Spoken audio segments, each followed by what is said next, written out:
Hello बच्चों, चलिए प्रश्नों को पढ़ते हैं। अर्धसूत्री विभाजन का अध्ययन करने के लिए सबसे अच्छी सामग्री है।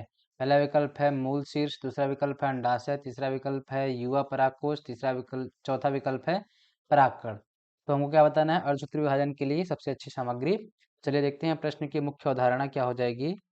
मुख्य अवधारणा क्या होगी कि अर्धसूत्री विभाजन, अर्धसूत्री विभाजन।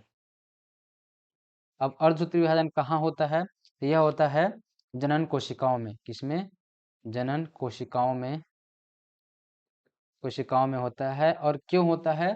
तो जनन कोशिकाओं में अगर अर्धसूत्री विभाजन होता है तो उसमें क्या होता है कि युग्मक निर्माण होता है। किसके लिए होता है यह? युग्मकों के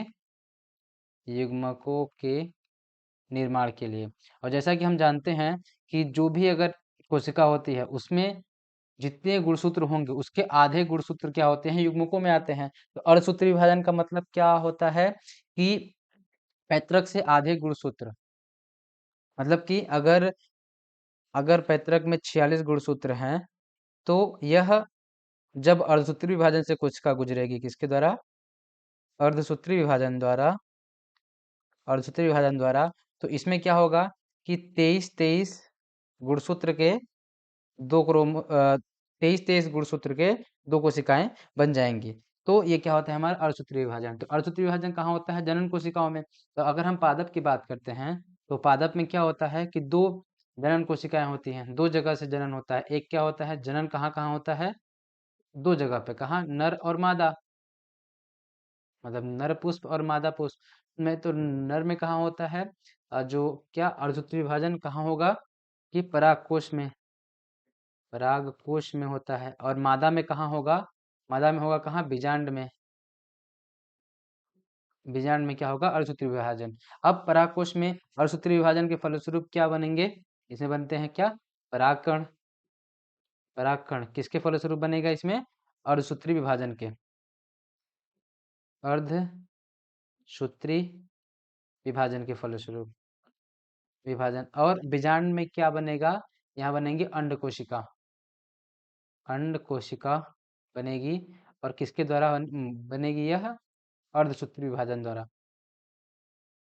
अर्धसूत्री विभाजन द्वारा बनेगी।